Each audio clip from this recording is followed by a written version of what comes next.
Hey, bonjour à toutes et à tous et bienvenue dans cette nouvelle vidéo. Cherchez mon gros Jack, il est là, il est jamais bien loin. Vous l'avez vu sur la vignette, aujourd'hui on va parler d'un petit animal qui pèse moins de 150 grammes, il n'y a pas besoin d'être piégeur agréé pour le piéger. Mais c'est un petit animal qui crée beaucoup de dégâts, notamment pour ceux qui prennent soin de leur pelouse ou qui ont un potager. Ça fait pas mal de dégâts, donc on va parler de la taupe. Alors, on parlera de la taupe sur deux vidéos. Aujourd'hui, on va parler matériel, ce qu'il faut, comment préparer les pièges, et la seconde, comment les installer, etc. Si c'est pas déjà fait, pensez à vous abonner. Le petit pouce bleu, ça fait toujours plaisir. Activez les notifications pour ne pas rater les prochaines vidéos. Et également, partagez les vidéos de la chaîne sur les réseaux et autres, de façon à faire connaître la chaîne au plus grand nombre de piégeurs et de non-piégeurs, qui le deviendront parce qu'on a donné le goût à certains. Alors, la taupe, en quelques... Connaissez-vous la taupe? Moi, j'ai demandé à ChatGPT parce que on sait pas tout. Donc, en général, ça mesure entre 12 et 20 cm, ça pèse entre 60 et 150 grammes. En alimentation, les vers de terre, etc., ça, on le savait.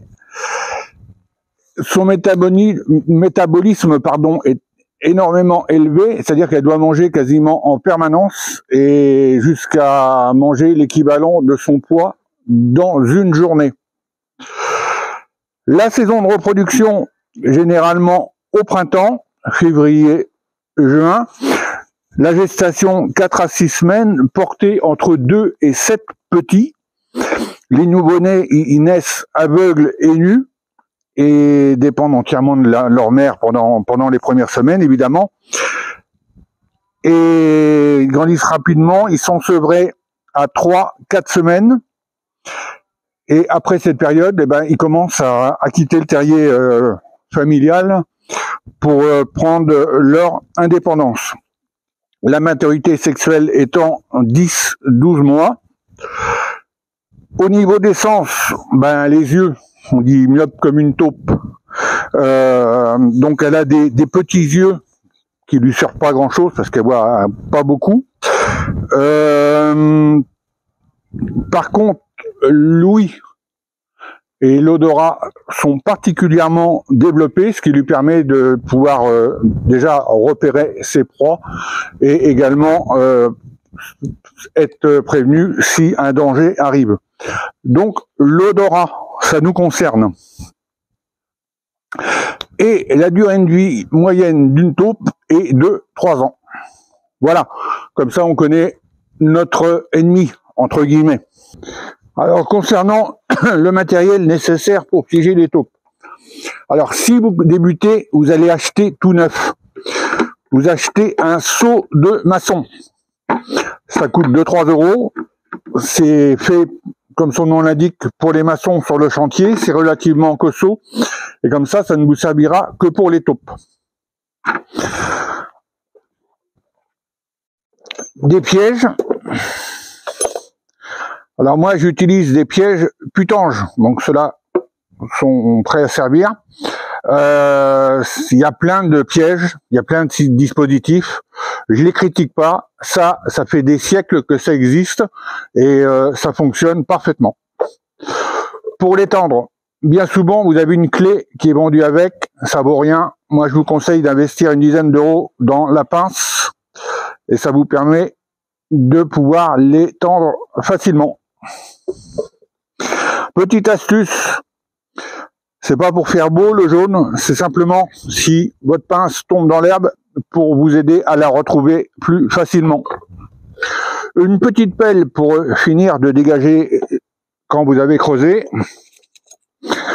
Des morceaux de fer à béton d'une quinzaine de centimètres. Alors moi j'appelle ça des clous.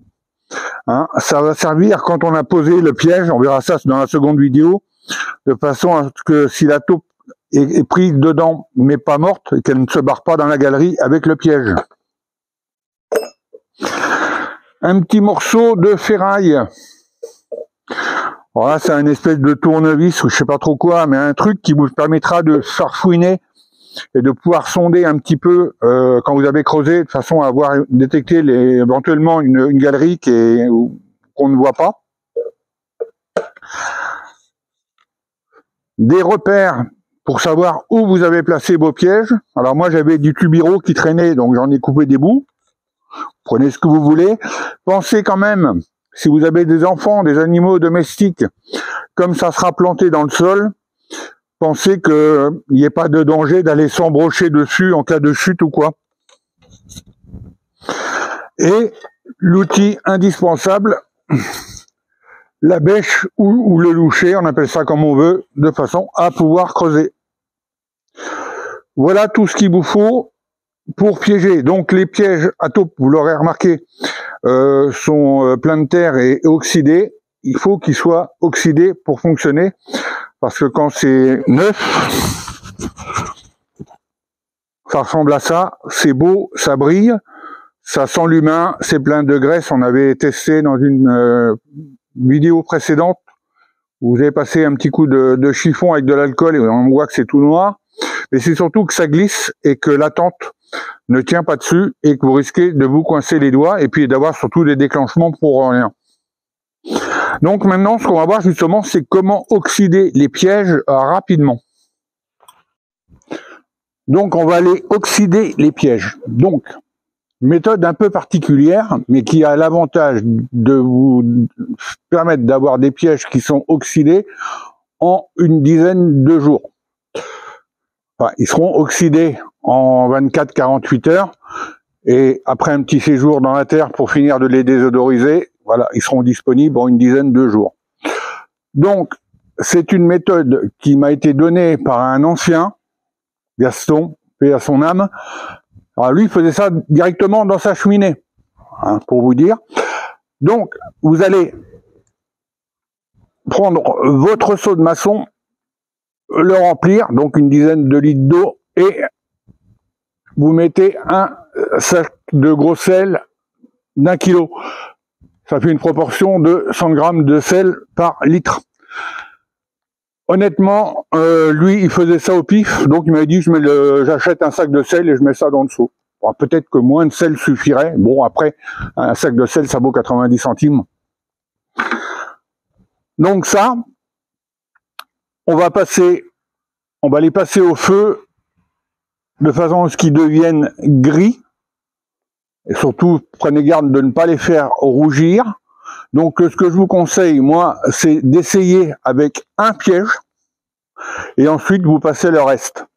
Alors, si vous débutez, moi, je vous conseille d'en acheter une dizaine, une douzaine, parce que c'est vendu par deux et par deux, avec 2 pièges, vous ne ferez rien. Donc, si vous débutez, achetez-en au minimum 10, 12. Alors, pour les passer au feu, vous pouvez utiliser, comme mon ancien, vous pouvez faire ça dans votre cheminée, chez vous. Si vous avez un barbecue, vous pouvez utiliser, alors un vrai barbecue, hein, ceux qui font des flammes avec du charbon de bois, pas les nouveaux machins électriques qui ressemblent à rien. Donc vous faites un barbecue avec du charbon de bois ou des chutes de bois, vous faites un feu et vous attendez d'avoir des braises. C'est ce que je vais faire. Je vais faire un feu, on va attendre d'avoir des braises et je vais en oxyder un, puisque vous avez vu, j'ai ce qu'il me faut. J'en ai acheté juste une paire pour vous faire la démo. Voilà. Donc on allume le feu et ça fera pas de mal parce que vous avez vu que j'étais un peu emmitouflé. Il vole de la neige, c'est pas beau. Voilà. Donc on va se mettre au chaud, on allume le feu.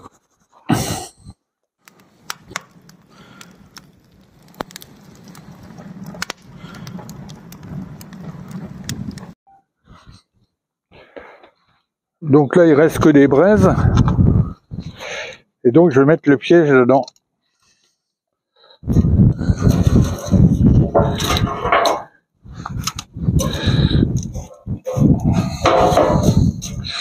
J'ai pas fait beaucoup là parce que j'avais qu'un piège. J'espère que j'ai fait assez.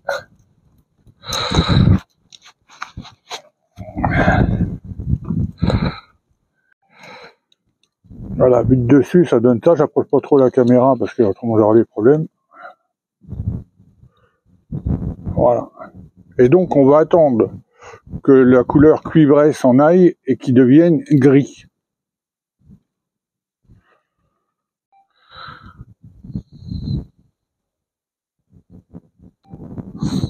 Voilà, donc on voit là petit à petit la couleur cuivrée commence à s'en aller. Donc il faut être hyper vigilant parce que si jamais le piège rougit, c'est foutu.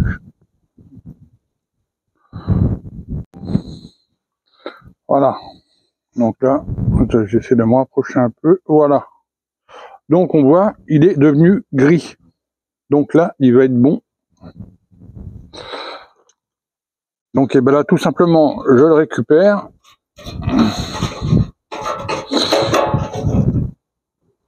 Et je vais le plonger dans ma gamelle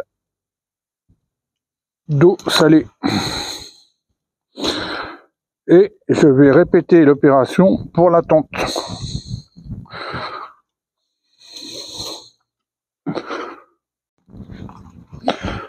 Voilà, donc la tente est bien. Je vous l'amène. Voilà. Donc faites les pièges, une fournée ou plusieurs de pièges, et faites les tentes en dernier parce que c'est tout petit. Donc là, vous risquez de les rougir et de les même voire de les fondre. C'est pareil, le petit fil de fer pour les accrocher entre elles, les tentes. Prenez un fil qui soit plus gros que les tentes parce qu'ils risquent de fondre. Et vous vous retrouvez avec vos tentes à balader toutes seules dans les braises. Alors, j'ai pas pris le seau de maçon, hein, j'ai pris un petit récipient avec un petit peu d'eau salée dedans. J'allais pas prendre 10 litres de flotte pour un piège et une tente. Malgré que ce soit inondé un peu partout, c'est pas la peine de gâcher la flotte. Je vais les laisser une petite heure, une bonne heure, hein, et ensuite je vais les suspendre, enfin les mettre à l'air libre pendant au moins 24 heures. Et là, elles vont rouiller. Voilà, donc on va pouvoir les renlever de l'eau. Alors à partir de maintenant, on ne les manipule plus sans gants. C'est comme ça qu'ils se sont trouvés désodorisés. Hop, alors j'ai fait un petit support en bois. Enfin, il était déjà fait. Et je vais l'accrocher là-dessus, comme ça, on va rien perdre. Je vais mettre la tente derrière. Le piège par-dessus, à l'air libre. Alors là, je l'ai accroché, c'est l'histoire d'eux. Hop, voilà. Voilà, donc un peu moins de 24 heures se sont écoulées. C'est pas, pour ma part, c'est pas une heure près. Et donc, vous voyez que les pièces ont commencé à s'oxyder.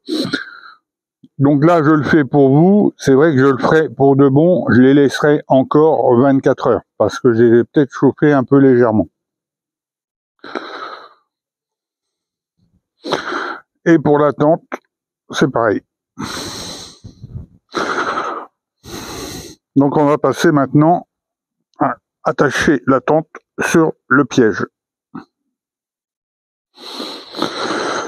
Voilà, donc le piège, la tente, mon cordeau qui s'appelle la ligne de maçon. Alors vous retrouverez en description de la vidéo, comme d'habitude, toutes les références des produits que j'utilise, sauf le seau,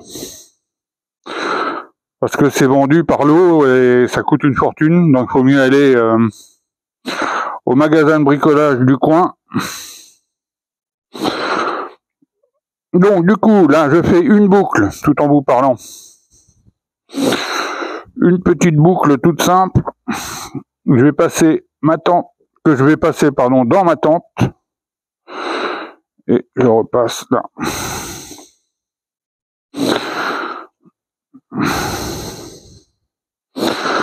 Voilà, donc là c'est bien serré. Hop. Je vais prendre ma pince pour tendre les pièges.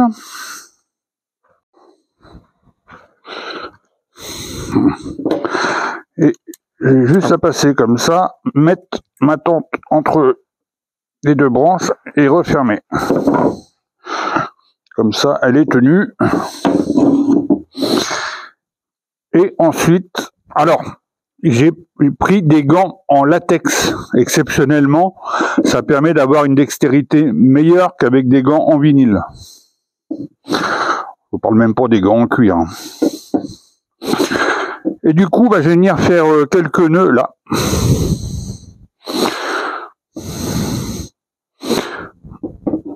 Alors, en longueur en longueur. Là, j'ai vu un peu grand d'ailleurs. Voilà. En longueur, on laisse un petit peu plus que la longueur du piège. Hop, et après, alors c'est tout l'art de savoir faire des nœuds. Vous faites n'importe quoi tout tant que ça tient. Il n'y a pas de nœud recommandé.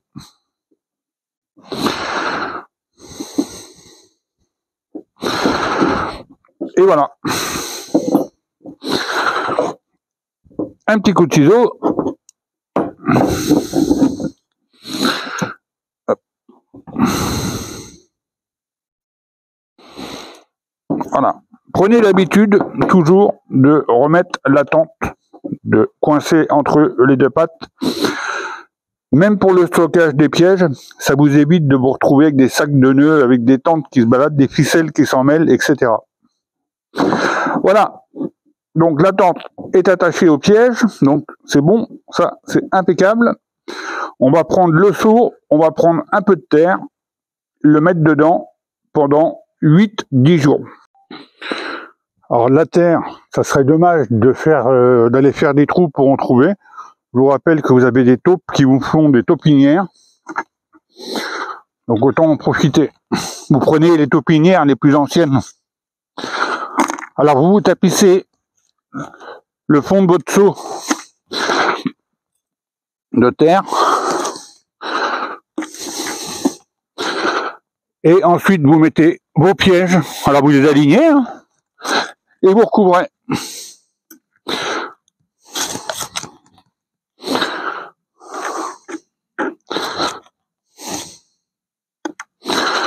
Voilà, au fur et à mesure, alors sur les 10 pièges, vous les mettez par 4-5, vous remettez une couche de terre, et vous remettez 4-5, vous remettez une couche de terre.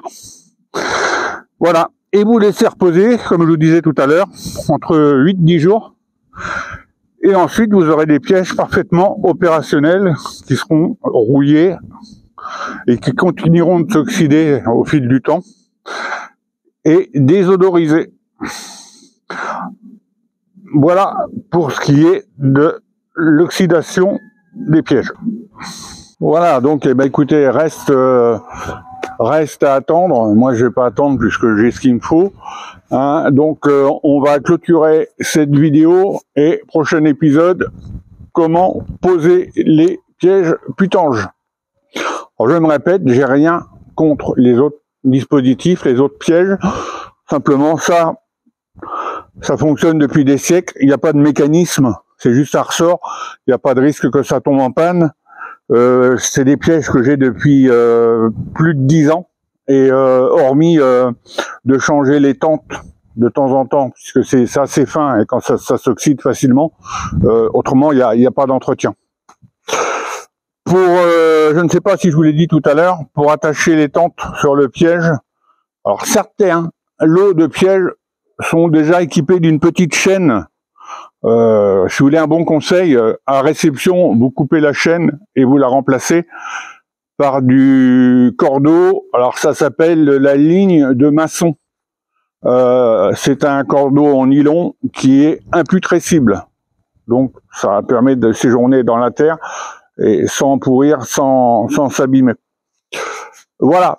Donc j'espère que cette vidéo vous aura intéressé. Rendez-vous à la prochaine pour essayer d'attraper une taupe. Alors j'en ai une dans le jardin, donc je suis pas certain et encore je suis même pas sûr qu'elles sont encore là, mais j'ai au moins les taupinières, donc ça permettra de vous faire voir comment les installer. Si c'est pas déjà fait, pensez à vous abonner, le petit pouce bleu, la petite cloche pour les notifications, partagez les vidéos sur les différents réseaux. En fonction de l'heure où vous regardez cette vidéo, je vous souhaite une bonne journée, une bonne fin de journée, une bonne soirée ou une bonne nuit pour ceux comme moi qui se couchent tard. Et je vous dis à la prochaine. Salut!